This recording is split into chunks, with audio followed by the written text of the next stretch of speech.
Many of our regular viewers have heard me repetitively use a phrase that I find quite potent and powerful.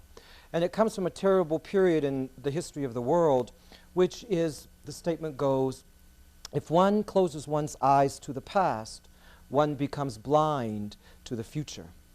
Tonight's show is about racism.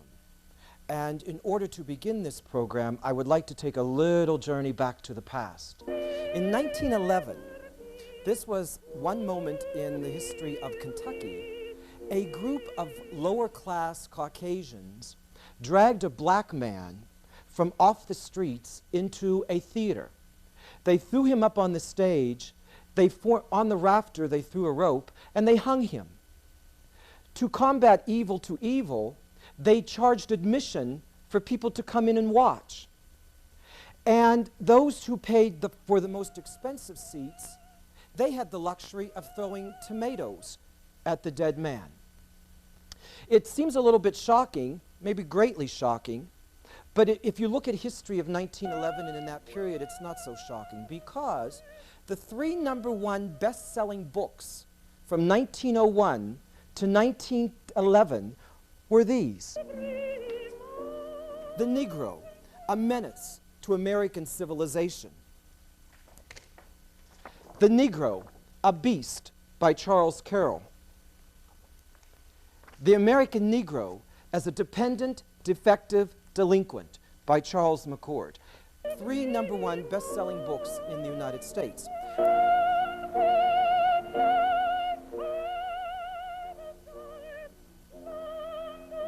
In the early 1900s, there was a newspaper article reporting that President Grover Cleveland had invited a Negro into the White House. In the newspaper, the president responded to this rumor: "It so happens that I have never in my official position, either when sleeping or waking, alive or dead, on my head or on my heels, dined, lunched, supped, or invited to a reception at the White House any colored man, woman, or child." The point of this is that in the early 1900s in this country of ours, racism was rampant. Towards the end of this century, has it gotten any better is the question we must ask. One of the #1 best-selling books on the New York Times is a book called The Bell Curve, which the New York Times has called racial pornography, and the Atlantic Constitution has quoted as bigotry in the guise of academic robes. Recently, the National Conference of Christians and Jews did a survey. In this survey, and if Carl, you will roll the survey showed what the blacks, the Hispanics, and the Asians thought of one another. And as you can see, 49% and 68% of Asians think that Hispanics tend to have bigger families than they can support. Would you go to the next? 40% Hispanics and 42% blacks agree that the Chinese, Koreans, and Japanese are unscrupulous, crafty, and devious in business. 53% Asians and 51% Hispanics think that blacks are more likely to commit crimes of violence. One of the #1 monographs printed recently was after in 1991, a black youth confessed to stabbing a Hasidic Jew in New York. He was acquitted by an all-African American jury. The night of his acquittal, despite his confession, the jury, the now exonerated assailant, and his attorney had a big celebratory dinner. That night, a man by the name of Khalid Abdul Mohammed gave this quote to the newspapers: "The so-called Jew is a European strain of people who crawled around on all fours in the caves and in the hills of Europe, eating each other. Jews are the bloodsuckers of the black nation. That's why you call yourselves Rubenstein, Goldstein, and Silverstein, because you've been stealing rubies and gold and silver all over the earth." Now, people may ask before we begin tonight's program officially, why have I brought all this in together?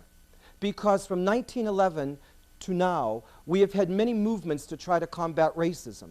Racism of one group towards another, whether Caucasians to blacks, blacks to Jews, Hispanics to Koreans, Koreans to Vietnamese. Racism still in this day and age in 1996 is rampant despite the numerous acts that our governments have passed, despite the over 500 civil rights organizations we have in this country. So tonight's show is hopefully designed to show us why we've come from where we've come, and have we gone anywhere, and what is the psychological, sociological, physiological, and perhaps even more important than anything, the spiritual solution to this deadly disease called racism. So in trying to find a guest tonight, I wanted someone who could speak about this evil disease called racism on all of those different levels. And to do so, I sort of made a list, and I thought, got to have someone who's kind of intelligent, got to know someone who perhaps has had firsthand experience about racism, someone who has firsthand experience of triumphing over racism, someone who has an international, non-biased, non-prejudicial viewpoint about this deadly disease. Primarily, I chose this person because she has been someone that I have held in high honor and high esteem for all of this time that I have known her. And so she flew in today to Reno, Nevada, her first visit, and she is Dr. Wilma Ellis. And so she's here to join us today. And I thank you so much for coming here. Oh, it's my pleasure. Little long-winded introduction, but the viewers are used to me. But it sort of sets the pace. Is you've been around this country since the moment you've been born, and you've traveled around this world. So go back to my first premise. I am assuming that you have seen racism firsthand. Well, thank you very much, Joe, and I'm very happy to be here. And Reno is a beautiful city and a friendly city, and I'm delighted to be with you. And when you started with 1911, it reminded me of some of the really ghastly details, because what many Americans of any color don't realize is that that was the period of more lynchings than any other period in American history.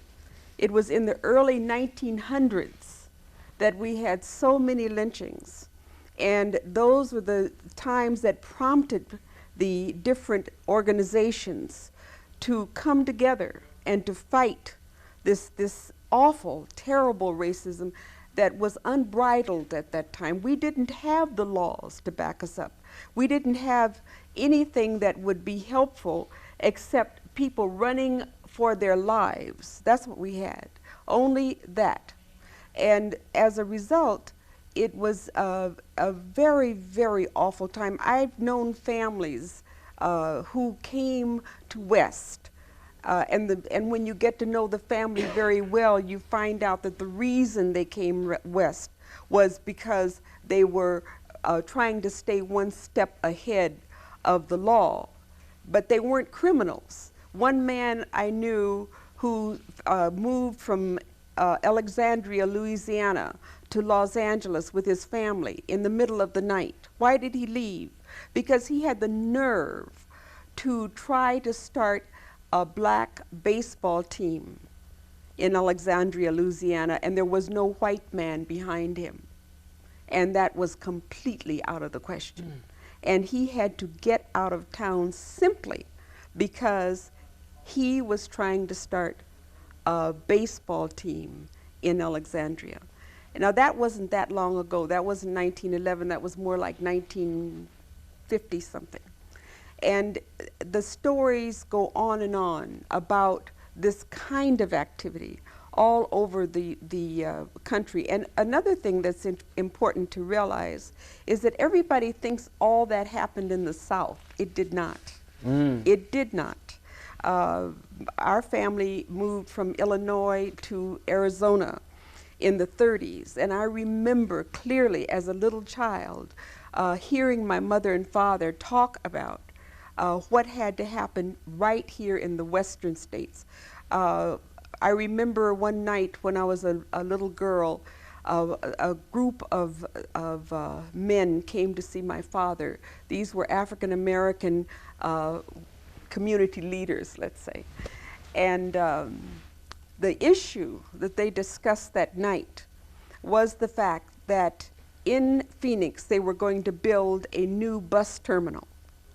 And the proposal had been put forth that that bus terminal be segregated. And these men had come together to make sure that it was not segregated, because, and it's interesting to note also that the way it would have been segregated would be for whites only, and the African Americans, the Hispanics, and the Indians, they get to sit on this side, you see, but away from the whites.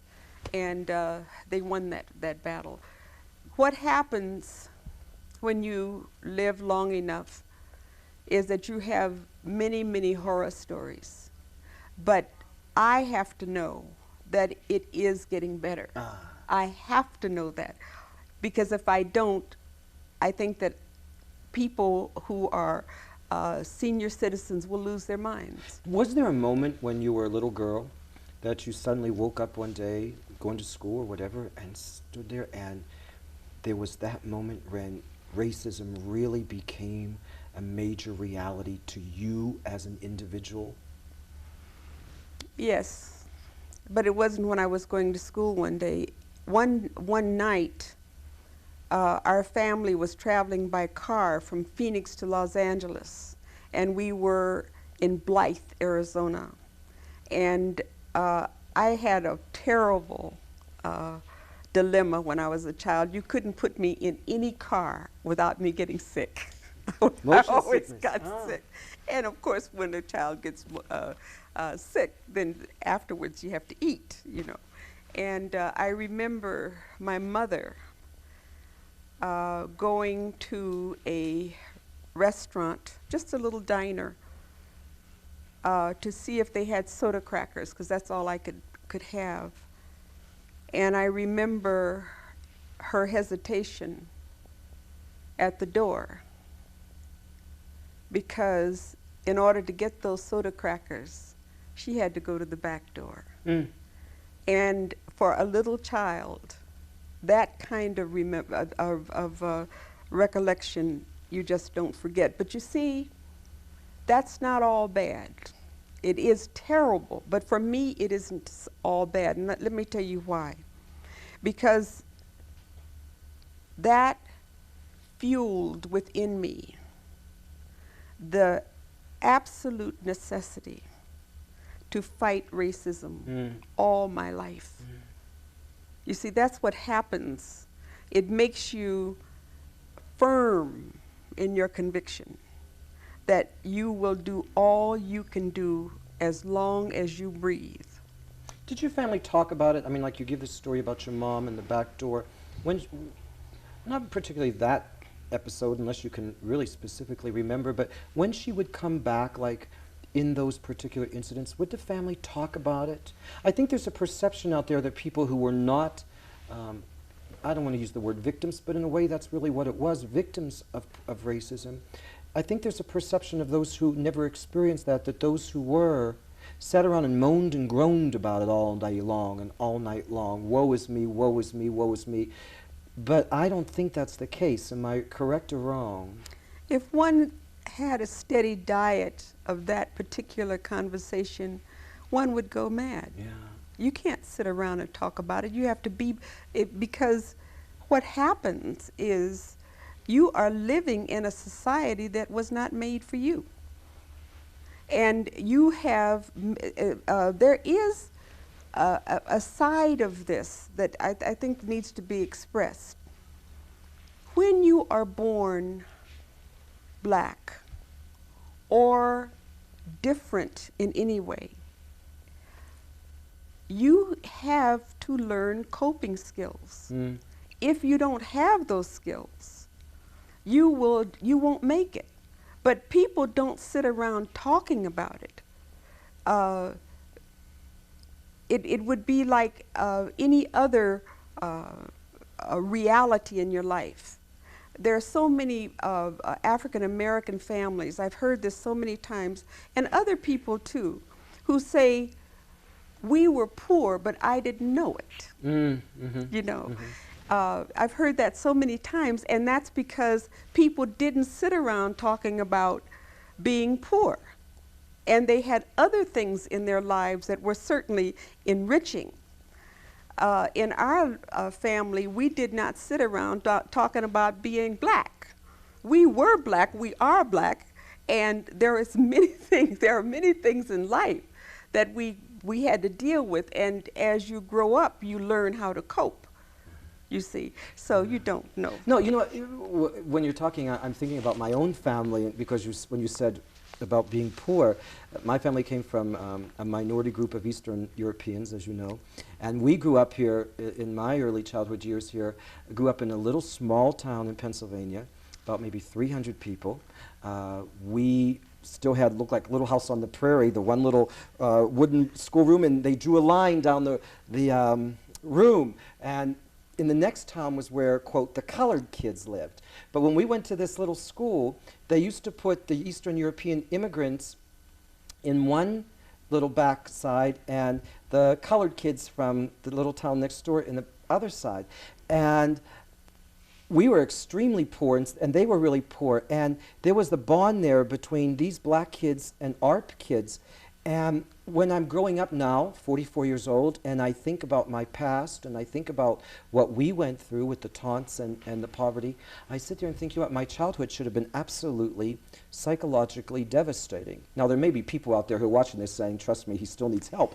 But nevertheless, you know, I think, boy, that childhood of mine should have been absolutely horrendous based on the sociological conditions. And you know what? It was an absolutely enthralling childhood because of one major thing. We had an identity. We knew who we were. Maybe we knew that people didn't appreciate it, but we knew who we were. And you enjoyed being who you were. That's exactly the truth. There are riches beyond the material. Did your family have any, and I don't want to bring in something negative, so I'll put it another way. Were you raised with having expectations of having a prejudice in return? Were you supposed to be prejudiced towards the Italian Americans or the Jewish Americans or the Hispanic Americans? I mean, growing up in Arizona, there's all the Native American tribes, primarily Apache and Navajo. Were there any expectations on you? No? My mother and father were God-fearing Christian people, and they lived by the book, and they didn't understand one word of that kind of foolishness. Especially my mother. She just did not, she would not allow that for one moment. I remember when we were living in Phoenix, it was in the 30s, and there were many people out of work. And Mama always cooked enough food for us, and she always had extra food. And she had pie plates. Those are those tin pie plates, and big spoons that were separate from the regular dishes that we used to eat in. And men would come to the back door and knock on the door, and they would want to sweep the driveway or cut the lawn or do something, which she would, and I never will forget this, she always allowed them to do something for their food because it was a matter of their dignity, you see. Now, I just tell you that story to say, how could this person who believed in God and who lived by his word teach her children to be prejudiced? And she always said, of course, what every other mother said, 2 wrongs don't make a right. But she also said, you know better. In other words, whatever is done to you, you know better than to repay it in kind. So the answer is clearly no. It's nice to begin your conversation with honoring your mother, because I know Yes. that based on your spiritual principles, which you're going to share with us a little bit later into the show, but I know on your spiritual principles, one of the tenets that you adhere to is honoring one's parents. That's right. And so I always find it so absolutely, I don't want to use the word touching, because that sort of sounds namby-pamby stuff, but I think it's spiritually and emotionally invigorating for me to, when I bring all these guests here, that so many of them have these fond memories of their parents. In this day and age, when people don't seem to speak so highly of their parents, it's real nice to sit here and begin a show where the guest honors her mother. That's nice, that's nice. But I'm going to ask you now to go back a little bit more. I have all these students. I've had over 17,000 students in the past 15 years. And these are kids that have a rough time. And I always know that the majority of the kids, whether they're African American or they're Hispanic, whether they're Chinese or Korean or they're Polish, whether they come from Detroit or Los Angeles or Reno, I always know that the one person that has had such a direct influence in a positive way on their life is Grandma. Yeah. Do you have a precious grandma? Yeah. I had, well, I loved my grandmothers very, very much. And did they have stories of slavery Yes, and yes. difficulties, but triumphed? I'd like to share with you one story, because I think that it's an important story in many ways. I had in my family a woman whose name was Helen Walker. She was my great aunt. And when she was almost 90 years old, she wrote down a story that has literally fed me spiritually all my life. Well, not all my life, when I heard it, when I first heard it, and it has since that time. And that's the story of my great-grandmother. Her name was Matilda, my great-great-grandmother, great-grandmother. Matilda was a slave, and she was a short, very black woman who sat in a chair like this. And you could tell I have photographs of her, and you could tell from the photographs that she had dignity. Matilda was a house slave, and she took care of the children on this particular plantation. Her husband, James, was a field slave, and he, during the Civil War, ran away to join the Union Army. And word got back to Matilda that he had been, that he was going blind, that he had gotten measles, and he was very sick. And he was in Missouri at this time at a Union camp. Matilda had to get to him. So she left the plantation. She was very short, so she put on baggy men's clothes and a big hat down on her head. And she put a plug of tobacco in her pocket. She was 5 months pregnant when she did this. Oh, good Lord. And she had a little boy, William, with her, and he was just a toddler. And in the middle of the night, she stole away from that plantation. And she walked all the next day, fast as she could, sometimes carrying William. And the next day, she had to rest. She went off the road, and she found a place where there was an indentation full of leaves, and there was a log that was over that indentation. She scooped out the leaves, and she gave William herbs that she had brought with her. And this is an old-fashioned thing that I understand was not that uncommon. And the baby sucks on the herbs and will go to sleep and stay asleep. And don't ask me what they are, because I have no idea. But anyway, she gave him those herbs so he would go sound to sleep. And just as she got in this little place and covered herself with leaves and pulled the log back over herself, she heard voices. And it was the son of her master and another man who had come looking for her. And they sat on the log over her with her their feet almost touching her, and they didn't know it. And she heard one say, the son of the master said, "You know, we never whipped Tilly. In fact, Papa wouldn't even let me bring the dogs, because see, she was highly valued as a nurse for these children." And he said, "But when we find her, she's going to get this." And he took the whip out and popped it like that. And then he said, "She sure gave me a lot of whippings when I was coming up." And they sat there for a moment. And then they got up and said, "Well, we better go back. She surely didn't get this far with that little boy with her." And they got up and left.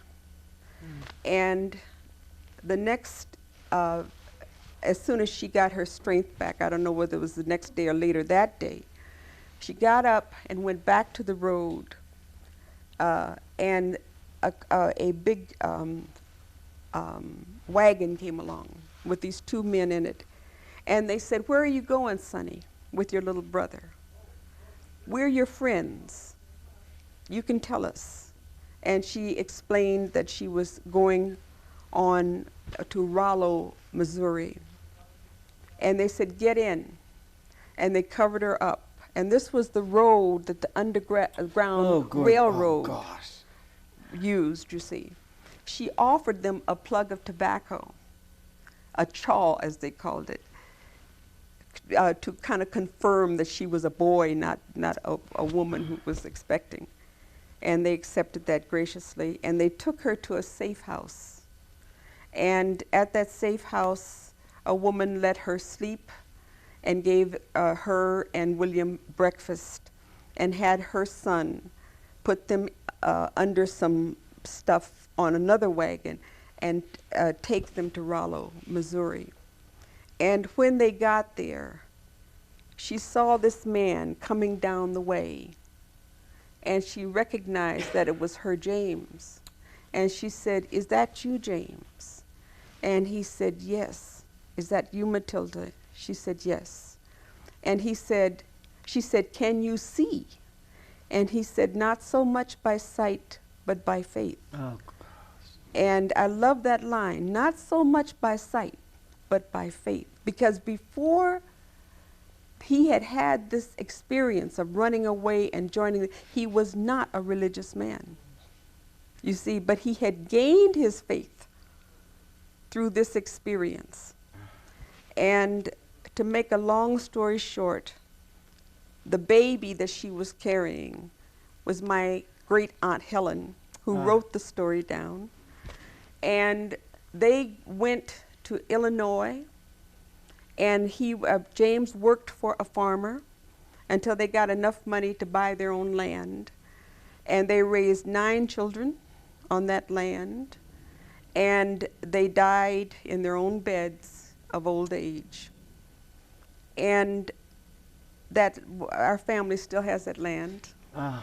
And they're still, you know, generation after generation, still right there. Now, to me, she is my heroine. And one of the reasons why I wanted to tell that story is that I think that what helps all people, we don't need, all due respect to public personalities, all due respect to sports figures and movie stars, those are not the heroes and the heroines we need. We need to find the ones in our own families.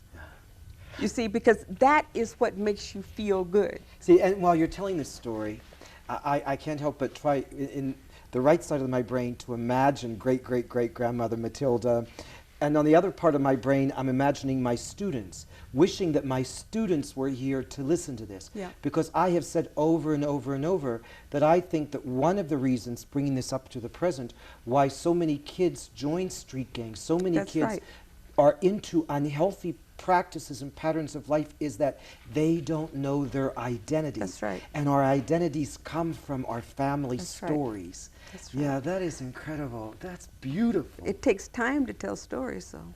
And you've passed them on to your family right and left. You have 3 children. Yes. Yeah, all healthy. Thank God. Yeah, Thank spiritually, psychologically. I Thank know God. your son. Thank and we're going to God. see a little clip of him. Thank you God. know. Yeah. Taking your family heritage and going past your high school years and on and on and on. You went into education?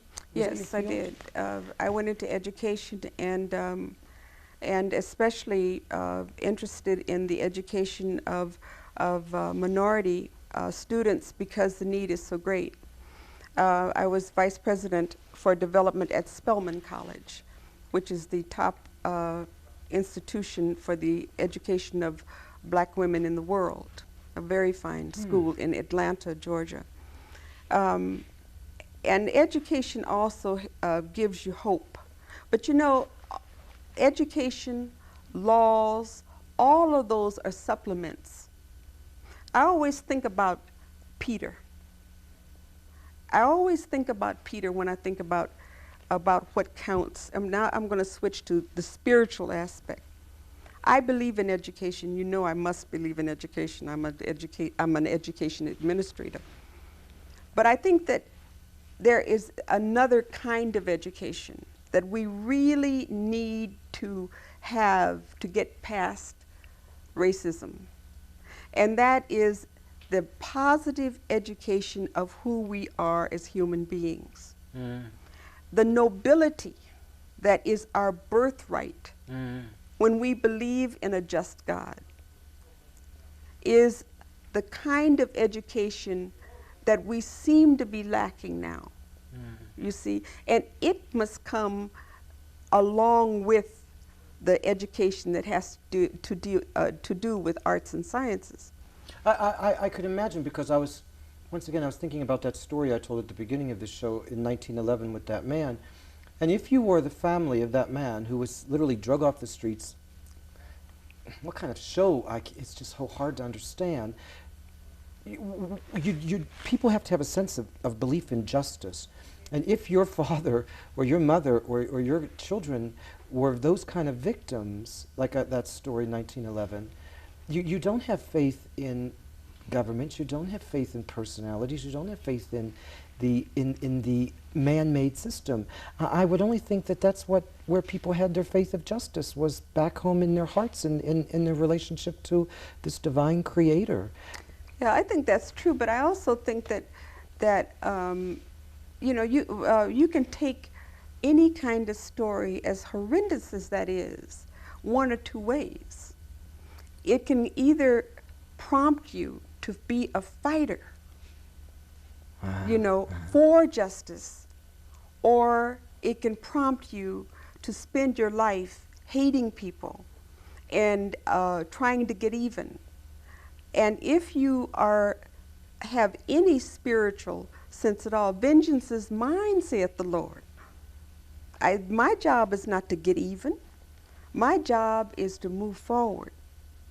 And I really believe that one of the issues about racism is that until we get a real hunger for race unity, you see, and until we get it in our heads that all of God's children are noble, noble. I have created thee. I have created thee noble. I believe that, you see. And so the point is that when we feel that nobility in our hearts, then it is not for someone else to judge us. And our lives should confirm that nobility. And again, I want to go back to Peter, because I think that another part of racism has to do with class. You see, too many people who are from minority communities or whatever often forget that they belong to a group, to, let's just say, a tribe. Mm-hmm. It's a good word. You know, good it's word. a good word. It's being used It's a in good word. sociological realm now, yeah. And my point is that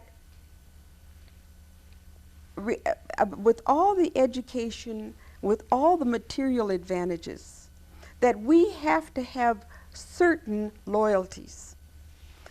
I don't feel that the way to come to racial unity, for instance, is to be colorblind. I don't believe that. I never have believed that. Mm. I believe you have to go through color to get above color. Do you see what I'm saying? Yes, I do. You have to go through acknowledging that person's culture, background, or whatever, to then be able to go to that higher ground of their humanity. But if I don't respect your culture, your background, how in heaven's name will I respect you? You see? So, and the class part of it comes in this way to me. Remember how ignorant Peter was. He was a fisherman. And the only way he knew the Sabbath day was he'd take his food and he would divide it into 7 parcels. And when the 7th parcel came, he knew that was the Sabbath. Now that, you see, I love that story, because Peter then became the founder of Christ's church. Isn't that true? And Christ said that. So, and I always think about that in terms of the potential of people. If we look at a black child and say that child is no good, or a Latino child, or an Indian child, or a Korean child, I don't care. Because in different parts of the world, you know, who's on the lowest rung of society, those names are different. Those people are different. So it's according to where you are as to who's the lowest on the rung. But the story, it seems to me that that what Christ was trying to teach us was that the lowest shall be the highest. And I think that every child needs to know that. There is a woman that you are familiar with that comes from old Persia. Her name was Tahereh, and she is looked upon very much as a great figure, active figure in the emancipation of women. And I use her as an example because she had a wonderful statement that I know of, primarily because my wife tells me all the time, because my wife's Persian, is that she said, now is the time for deeds, not words. Right. In people sitting home listening to you so eloquently speak about the passage you just shared with us, some people may sit there and say, but that's wonderful, this beautiful, dignified, educated black woman speaks so eloquently and beautiful, but really, where's the deeds? So I want to show a clip to prove that your words match your deeds, because you had a distinct honor. And you talk about being an educator. You had a distinct honor. You were, now you're going to have to correct me if I don't have the correct title, you were the president of the World Parliament of Religions that was held in Chicago. A president. A president. There were 4. This was representatives and people from every religion in the world who gathered in Chicago? And you were one of the 4 presidents? Yes. Your primary role, we're going to watch a clip from this, but your primary role? Well, my primary role was to be there and to speak, and I have to say that another role was to be there to represent women, because there weren't too many of those on that dais. Because in actuality, I mean, I can count 3 minority statuses that you have a proud claim to. 1, you're African American.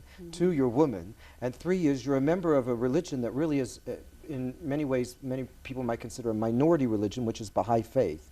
So here you are, one of the 4 presidents of the World Parliament of Religions, African American, Baha'i woman.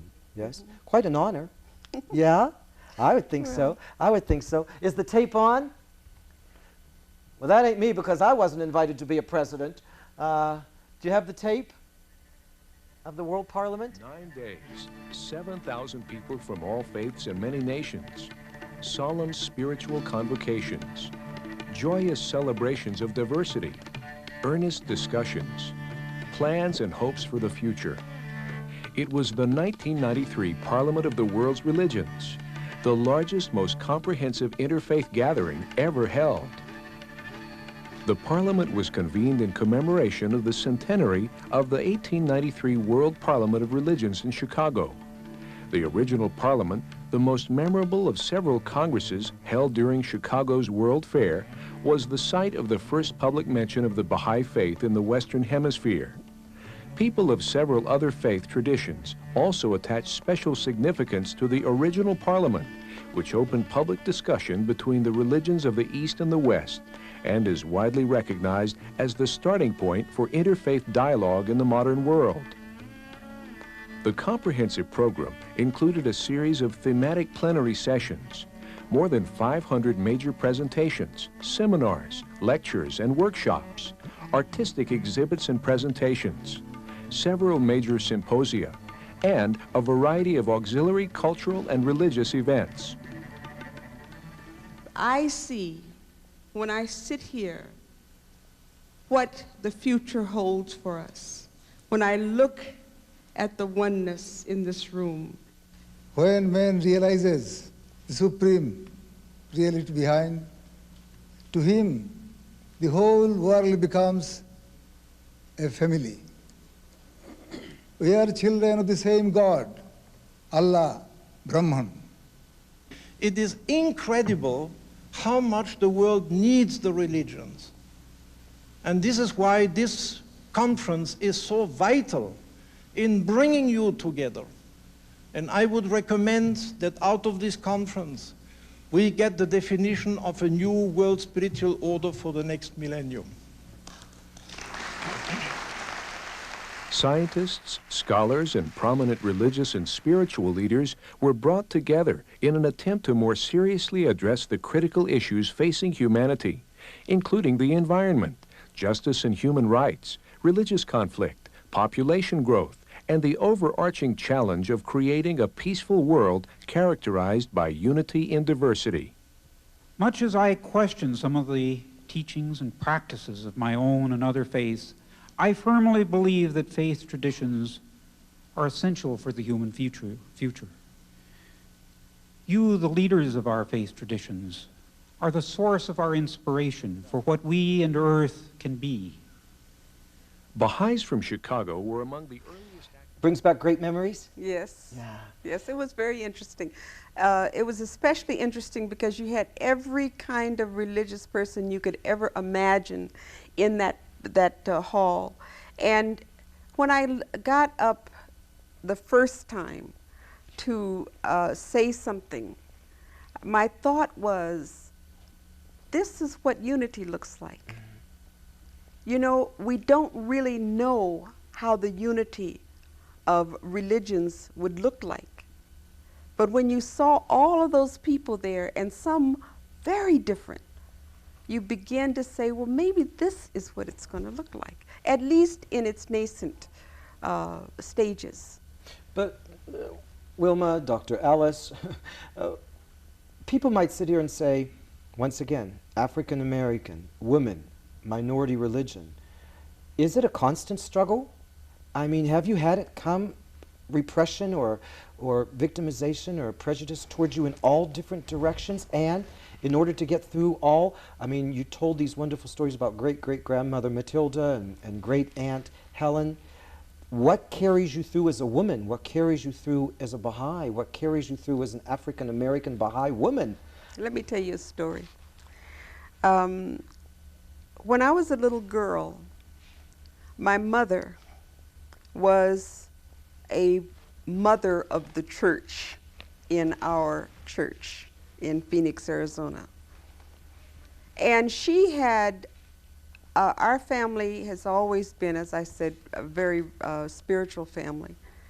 And I remember one day when our minister came over. And what I remember about that day, he was a very nice man, was that when he left, he slammed the door so hard, and we lived in a stucco of a house, that it made the door shake. You know, the stucco, Spanish stucco, has the houses have those oversized big doors, and the whole thing shook. And I thought, goodness gracious, what happened? Because we weren't allowed in, when my parents had company. They called us in if they wanted to see us. But what my mother had done was she had become a Baha'i.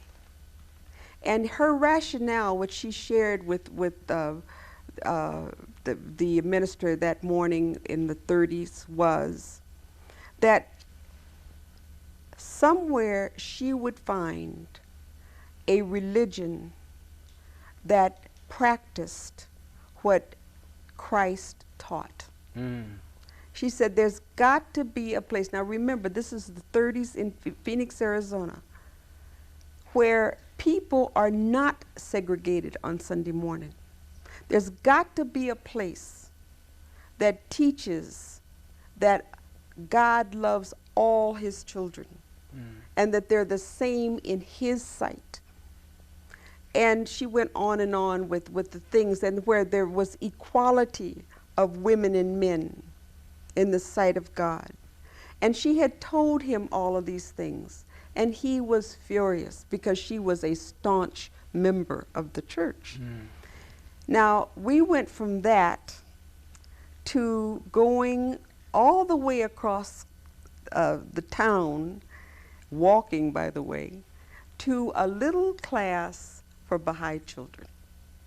And my mother did not give us an option on that one. She said, you will go. And the difference was that here was a small group of people from various backgrounds, racial backgrounds, cultural backgrounds, class-wise, the whole thing.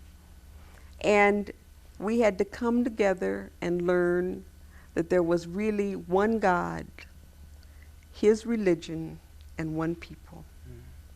I'm going to share a story now with you. I promised you, I warned you that I was going to share this story with you, because I've lived here in Reno for 15 years, and you're talking a story about heroine. My heroines are my grandmas, but that's for another show. But I love history, and I love Nevada history. You mentioned the 30s. Some of the audience members will tell you, Reverend Oni Cooper will tell you, that in the 30s, Reno, Nevada, was considered, actually called the Mississippi of the West. I remember that. Everybody knows that. Yes, I remember that. There was a beautiful woman here, and actually her picture is right behind you. I actually arranged these panels so periodically when I look at your beautiful face, I can see Alice's beautiful face. There was not a large black population here in Reno in the 1930s. There was a woman by the name of Alice Smith who had come from the South, and her husband, John Smith, had moved to San Francisco in the 30s. They could not find work in San Francisco. The prejudice against them, the racism that they endured was abominable. So she came here by herself and tried to get things started. She was even ostracized by the black community here because the black community here was basically Baptist and she was Methodist. And she talks, well, she wrote a great deal in some of her letters how she was so isolated from everybody, the white community, the black community, that she would go and sit down on the rocks by the little creek on Sunday morning just all by herself and commune with God. Anyway, make a long story short, through years, she was one of the founders and major forces in the NAACP here in Reno. But throughout all these years, she worked as a maid. And she started, even as a maid, she started programs like the Meal on Wheel for senior citizens. She did all of these wonderful social economic programs based on her spiritual beliefs. And she used to have this wonderful saying that I say now all the time. In fact, I mentioned it today when something a little went amiss here in putting up the set. And I said to one of the crew members here, oh, but Alice Smith always used to say, I've been called nigger so many times it's like water off a duck's back. She got through that by her spiritual strength. Anyway, we've been working on a documentary about her, and we flew down to Las Vegas to interview two former governors, Grant Sawyer, who recently passed away, who many of us consider to be the civil rights governor, and Governor Michael Callahan, who was the editor of the Las Vegas Sun newspaper. And we were sharing stories. They were telling us stories. And Governor O'Callahan, I asked him a question, and he verified it. He said that he and Governor Grant Sawyer had so much respect for her. But in the 60s, they couldn't go into a restaurant with her. Even the casinos here in the 60s, blacks couldn't go into the casinos. But they had so much respect for her that they used to call her at 4 in the morning to get policy advice. When the civil rights movement took place, both governors appointed her to major international and national positions here. Here was the maid, black woman maid, still a Methodist, who represented the state of Nevada at the White House for the Conference on Aging, on and on. She passed away about 3 years ago. And there was an elementary school that was just named after her, the Alice Smith School, which is the only school that I know of that my research has shown is named after a black woman in the state of Nevada. So I share that story because here you talk about your childhood of being isolated in a way and being a part of a small group and finding your strength through your identity and your spirituality and your connection to God and not turning into a bitter person when you maybe really had a right to if you wanted to. And here it was the same as Alice Smith. So whether it was Phoenix or Illinois or Kentucky or Reno, Nevada, it's that spiritual connection that keeps it going, that really is there. Have you passed this on to your children? Absolutely. Yeah, you tell them the stories? Absolutely. Yeah. Now, I also teach them Negro spirituals. Because, I think that the music, those songs of promise and of pain, it's part of their legacy. You will remember, I think the last time I saw you, I asked you, where is your music? Yeah. Because I think that the music plays a great part. And I'm not talking about rock and roll, Joseph. No. I'm not. I'm talking about the music of hope. And our people are so rich. We are so rich in music. And I think that it's one of the things that we bring as black people, bring to the table of the unity of all people. I want to say one thing, however, about racism. My husband is a historian. And he explained something that I think is helpful. Before slavery ended, it went out of style. And what happened was that it was no longer okay to have slaves. I think that today we could almost look at it as, look at how smoking is going out of style. If you smoke, people say, you smoke? Like, what? And those people who do smoke often say, but I'm trying to give it up, because it's going out of style. We've learned not to smoke. Well, the same thing happened with slavery.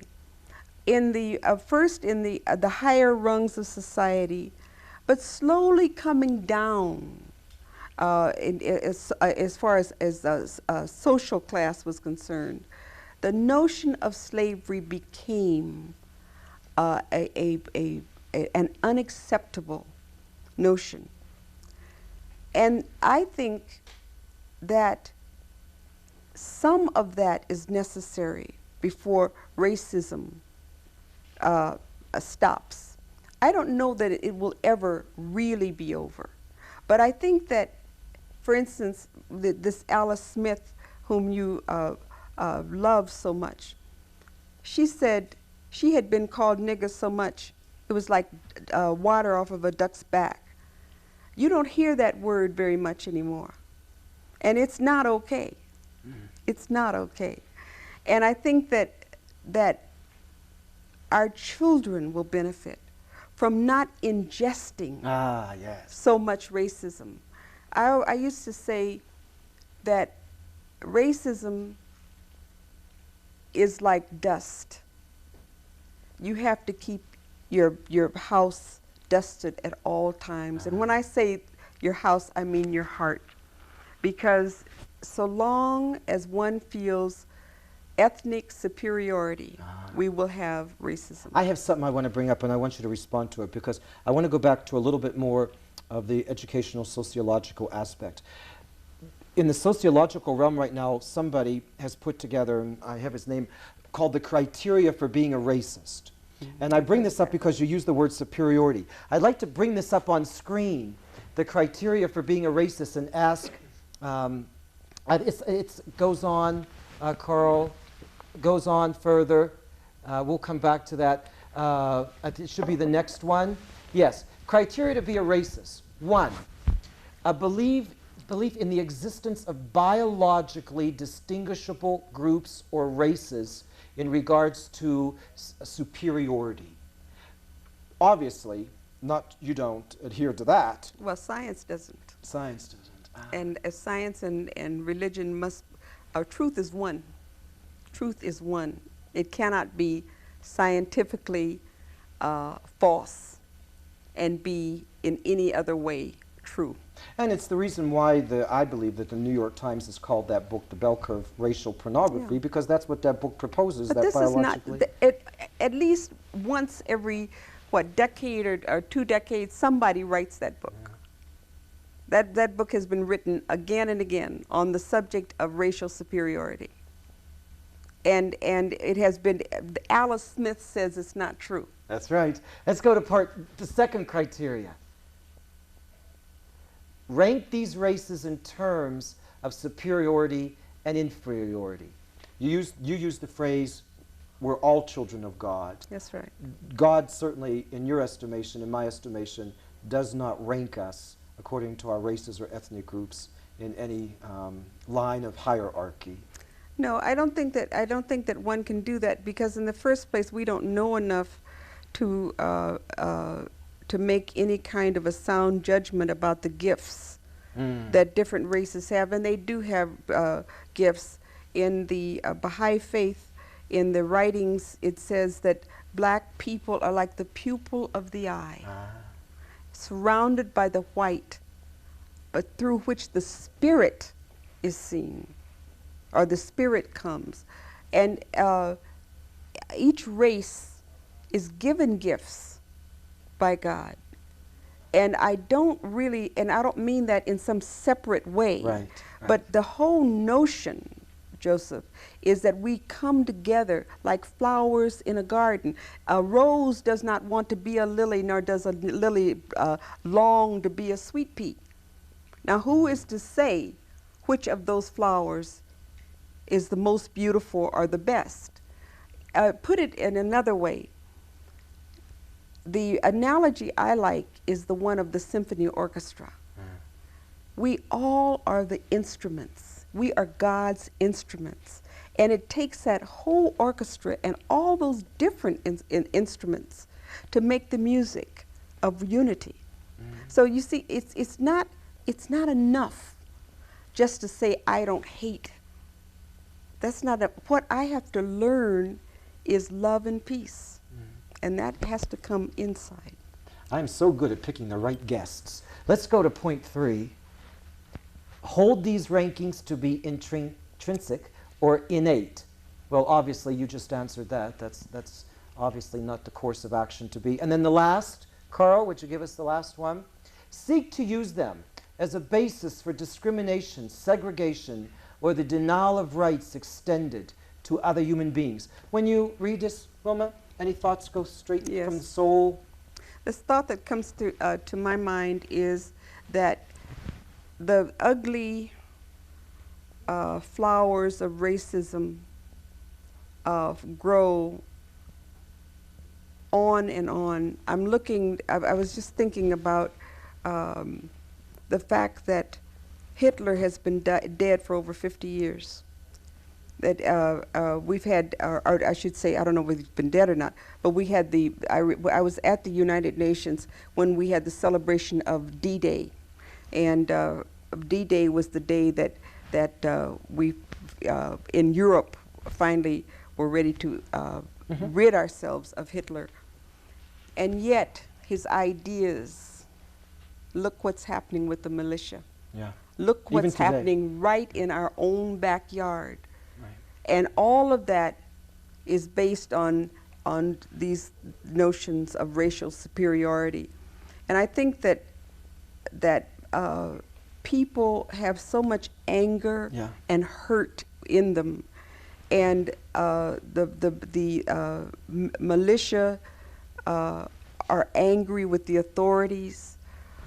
These folks feel, what I really believe is many of them feel inferior, therefore they say, let us come together and be superior. And we know we're better than Jews. We know we're better than black people. We know we're better than Latinos. So they are our enemies. Yep. You see, but I think that deep down, that comes from a feeling of inferiority. But see, when you use the word anger, and that's what I see people are so angry that they don't even know what they're angry about, but they have to take that anger out on other people. Yeah. And then people like, once again, and I'm going to go back to history, to great-great-grandma Matilda and to Alice Smith. These people, maybe more than anybody today, had a right to be angry, but they chose not to be, because it doesn't do anything but destroy. So I think the solution is to get over the anger. And as much as I appreciate all of the governmental acts and the congressional acts and all of this, they are needed. The Voting Act of 1964 and the Civil Rights Act of 1968 and the Civil Rights Act of 1972 and the Civil Rights Act of 1990 and the Equal Fair Housing Act of 1968, these are all important. But unless we get over our anger, those acts are external. And I think of Leo Tolstoy's statement that when he said religion is external and spirituality is internal, well, it's the same as all those wonderful acts, unless we get rid of that anger and become more spiritual.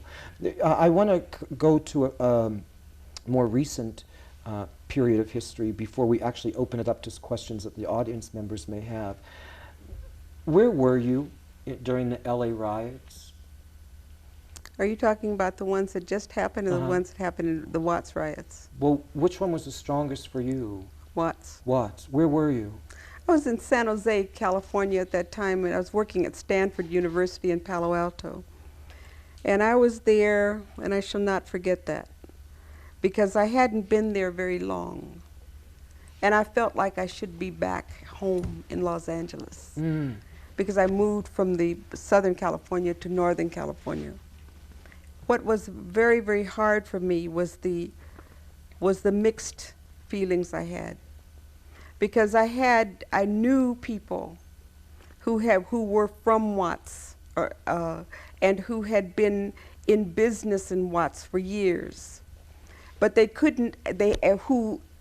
Whose buildings where their businesses were located, they had wanted to buy, but they couldn't buy them because they were black. The owners, when the owners sold the buildings, they would not sell them to black people. And yet it was those businesses that were making those buildings valuable.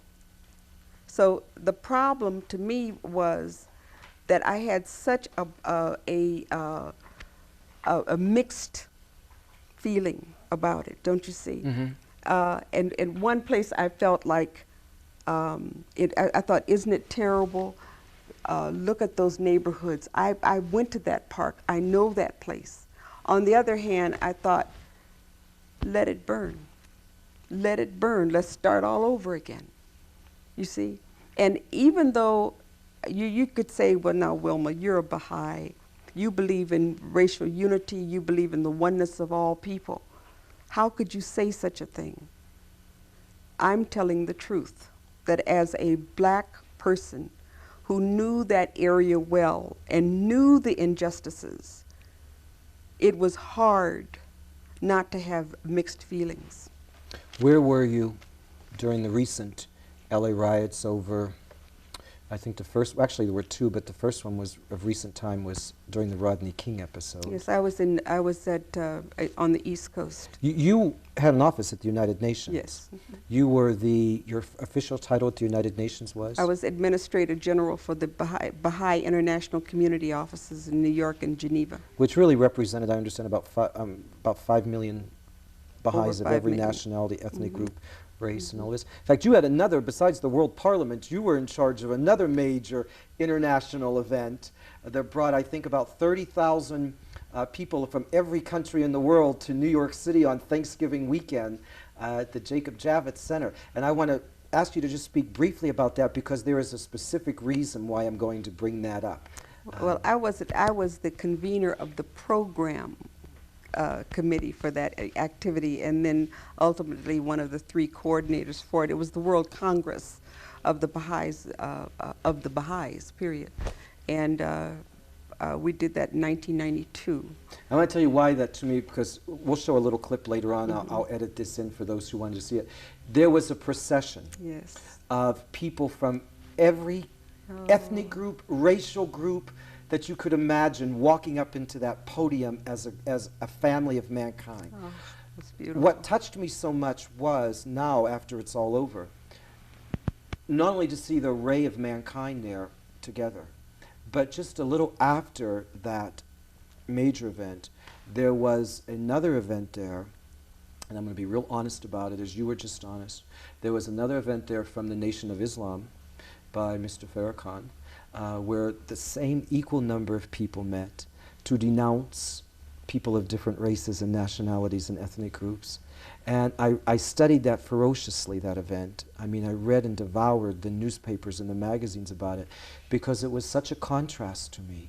Of here was 25,000 people in the Jacob Javits Center, same place, denouncing everybody that's ever walked the face of this earth practically. And yet, just a little bit before that was 30,000 people of every race and nationality who were there to celebrate the oneness of mankind. It's a fascinating, where this world, where this country, where people are at. And once again, to me, it all goes back to this concept of anger and this concept of spirituality. I didn't see any anger at the one I was at, but I don't know how much spirituality was at the one I wasn't at. I don't know.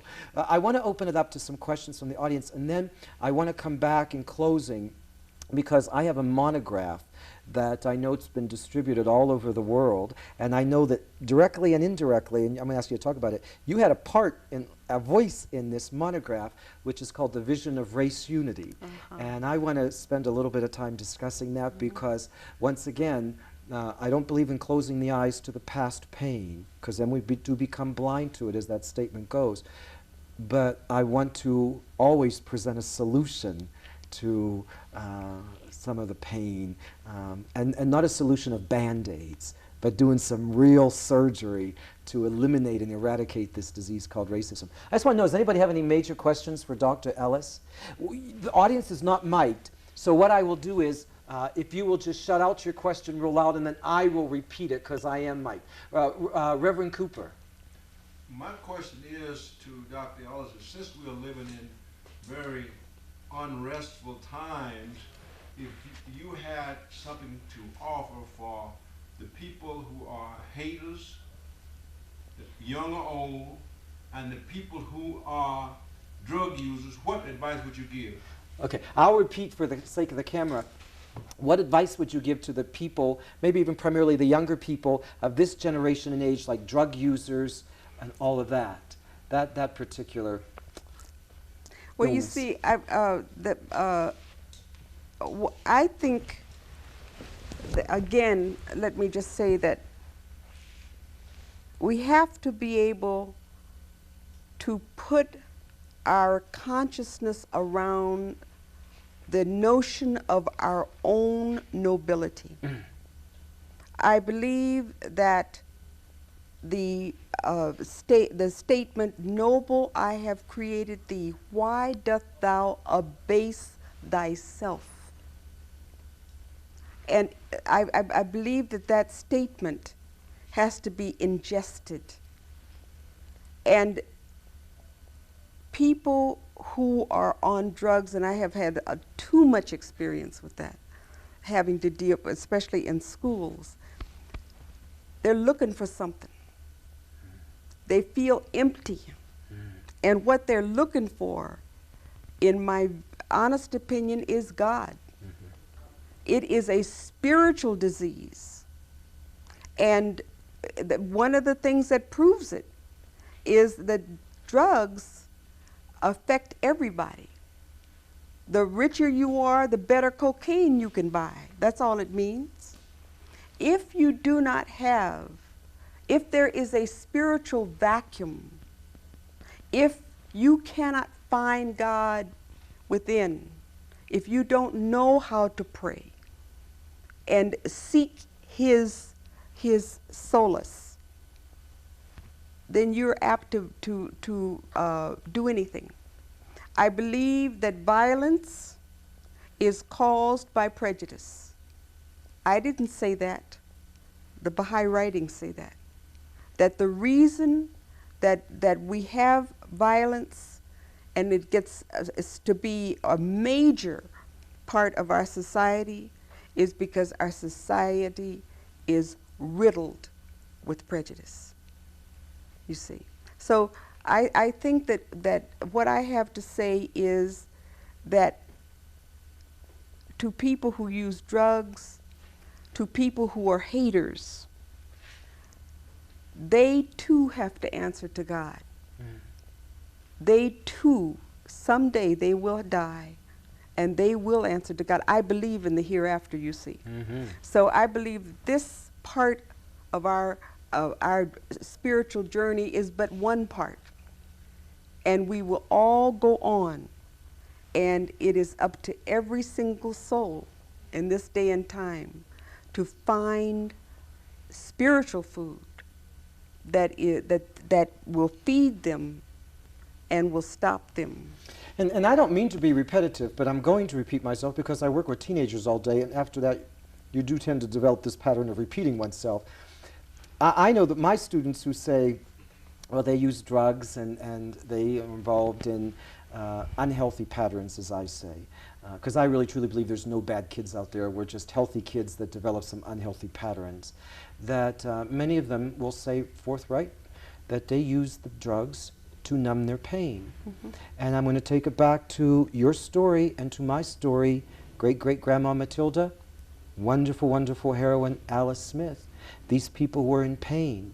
They did not numb themselves with cocaine or morphine or heroin or marijuana or the booze. You know, where would have been your great-great-grandma Matilda?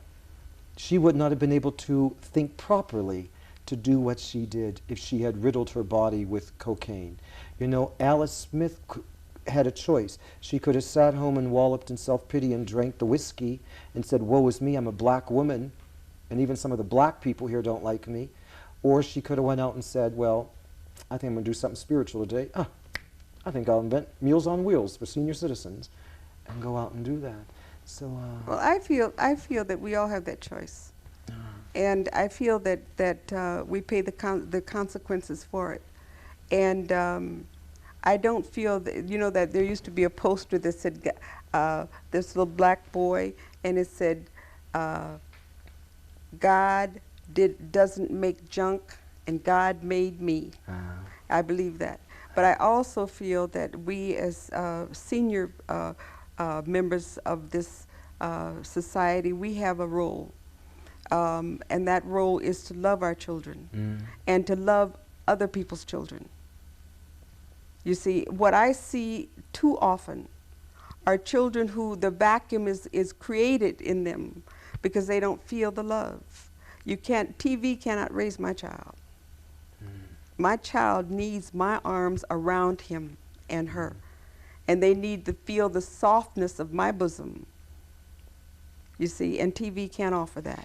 Before I take another question from the audience, I'm going to show you one of Dr. Ellis's children. This is someone that I admire so much. Would you roll the tape? It was the country's worst urban violence in over 100 years. In the United States, the city of Los Angeles was well nigh consumed by the flames ignited by racial division on the 9th day of Rizwan. In sad fulfillment of Abdu'l-Baha's prophetic warnings during his visit to the American continent 80 years ago, the city convulsed in agony under the pall of 5,000 fires, 44 deaths, 2,000 injuries, and $1 billion in property damage. Images of the turmoil were broadcast live to sickened audiences, punctuating the warnings of the Universal House of Justice of the serious dangers posed by the rise of racism in many parts of the world. The Baha'i community was not exempt from the effects. The Los Angeles Baha'i Center, purposefully located in a neighborhood of ethnic diversity, became the center of a firestorm, as most of the buildings around it were left in charred ruins by angry mobs. Miraculously, the center itself survived the conflagration. In the aftermath, the Baha'is were quick to come to the aid of their neighbors. They quickly organized teams of volunteers to help clean up the tons of debris and to restore a sense of dignity to the barren urban landscape. Food and clothing giveaways helped those most severely affected by the destruction. Baha'i psychologists organized free counseling services for neighborhood children and others feeling the trauma of witnessing civil and moral order evaporate before their very eyes. These events added a powerful impetus to the bold new initiatives for race unity launched over the last year in communities all across America. As a result, Baha'is are increasingly recognized as a leading force for solving racial problems. I read the statement on race unity. For those of you who have not read it, may I recommend it to you. It is a beautiful statement, and it is very, very cogent. Read it.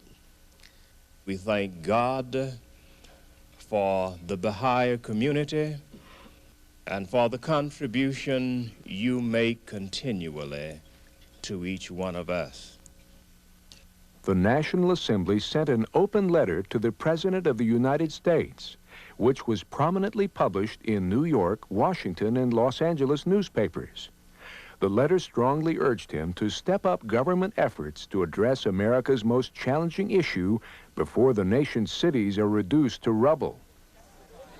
Meanwhile, Baha'i communities continued to work to unite the hearts of their fellow citizens at the local level.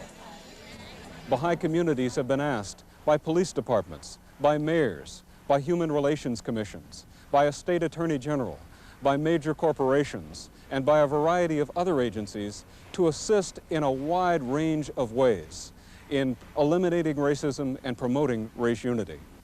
In the Deep South, the Baha'i initiatives even managed to unite two separatist groups.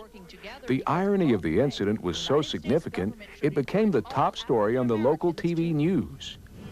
What in the world would put about 30 members of the Ku Klux Klan side by side with these folks from the Pan-African International Movement? Spreading the word, no. The uniting force is these members of the American Baha'i Religious Group and their annual March for Race Unity Day.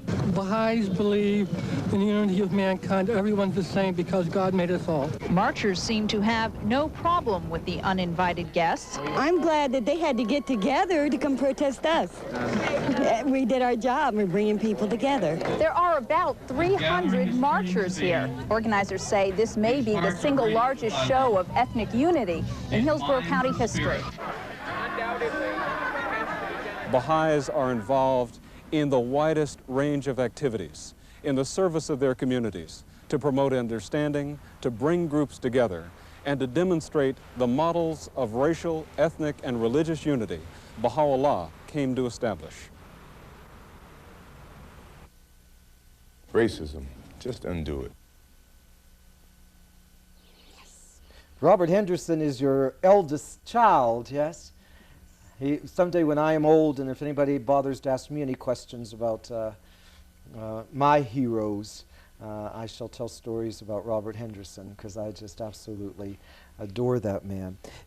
One of the statements that those people spoke about in that little clip is called this: Can you get a close-up of it, Mark? It's called The Vision of Race Unity, America's Most Challenging Issue. Let me ask you first, why is it called the most challenging issue? In the Baha'i writings, it says, it so states that racial unity is the most challenging issue in this country, and it says that we will not have peace. And when we say we will not have peace, I mean in the world. We will not have world peace until this issue is solved. And I have to say to you, Joseph, for those who are listening, Baha'is don't claim to have all the answers in our individual lives. I like to think of the Baha'i community as a workshop. It is not a show place, because it's made up of ordinary people from every part of the world, all kinds of folks. But one of the things we are committed to is walking on the higher ground of racial unity. Unity is our byword. It is what we believe in. We believe in oneness. And so, you see, we have to keep working at it. We have no choice, because if I tell you I am a Baha'i, then I am telling you that one of my primary values is the oneness of all people. But the argument also may be from some, is that in trying to establish this oneness of mankind, does that mean you have to forego your own racial heritage and identity? No. As I told you before, the way, at least to me, it seems that one must honor our differences, our cultural differences, our ethnic differences, in order to come above them. If I can't see who you are honestly and know that you are from a different background than I, then how in the world are we ever going to come together? What am I going to do, pretend you're black? That's not doing either of us a service. It's not realistic. But when we work together for racial unity, then you truly become my brother, you see, and I become your sister, or something like that. One heart at a time. One heart at a time.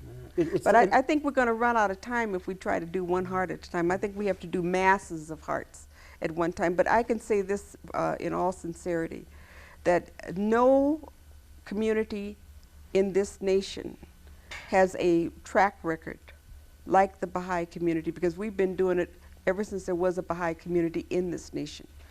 You see, we've never had it any different. In the South, we have integrated meetings. We've always had integrated meetings. We do not give up our principles because it's not expedient at this time, you see. But people come into the faith with all their warts, you know. But when you are in that community working for unity, that's how you learn to get over racism. And the question I ask everybody is, what are you going to do when your child comes home and with friends you have never seen before, you don't know whether they're black or Indian or Asian or whatever. These children get to know one another, and they get to liking one. In fact, they even marry. Can you imagine that? So the point I'm making is that we cannot afford racism. Just like slavery went out of style, racism has got to go. This is the day for unity. I was telling you at dinner time, my oldest daughter, Anissa, I asked her to share with you a story about her best friend, yes, who was an African-American girl who was a very devout Jehovah's Witness. And Anissa is European, Eastern European Persian, who's a devout Baha'i. And when I see these two girls together, they're like the hit of the school. I mean, you know, they have so much energy, and they see each other's culture, they see each other's religion, they see each other's ethnic and racial heritage, as Anissa explained to you at dinner or shared with you at dinner. They teach one another. But there's just no animosity there. It's just such pure, joyful energy of two young teenage girls making their way through life, sharing each other's spiritual and religious and ethnic beliefs and identities. But what you don't know is Anissa told me all about her friend. And she told me that she was her best friend.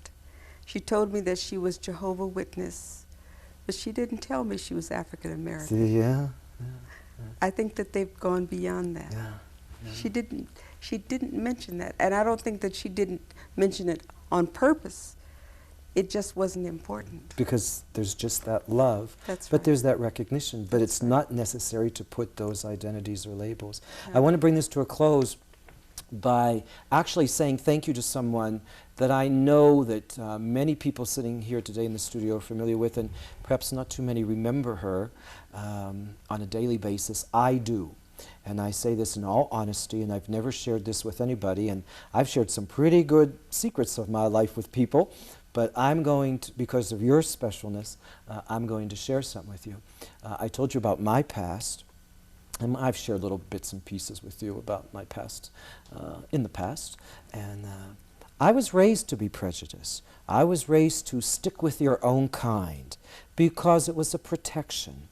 And in order to have that instilled in me, to stay with my own kind, I was told the negative myths about the black kids, the colored kids down the next town.